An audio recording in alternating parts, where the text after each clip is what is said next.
Good morning sa lahat. Ang almusal namin ngayon ay ampalaya na may itlog. So, sa pagluluto ko nito, hindi ko na pinipigaan sa asin kasi sayang yung sustansya ng ampalaya. Ang diskarte kasi dyan, pagkagisa mo ng bawang at sibuyas, tapos ilagay mo yung ampalaya. Ang sekreto dyan, para hindi mapait, wag mong hahaluin yung ampalaya. Takpan mo lang yung kawali.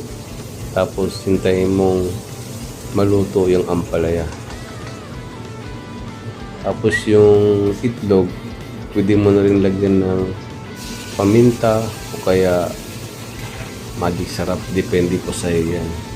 Kanya-kanyang diskarte lang yan para sumarap yung luto natin.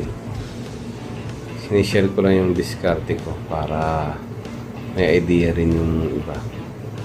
So, tapos nun, buksan mo, kung luto na, saka mo ilagay yung itlog. Yan, pagkalagay mo ng itlog, takpan mo ulit. Antay ka lang siguro mga 1 minuto para maluto yung itlog.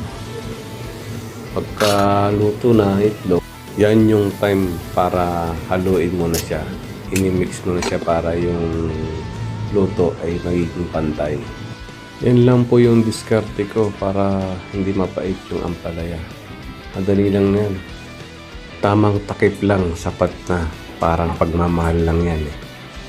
At take note, pagkatapos magluto, wag pala natin hayaang isara yung tangke for safety.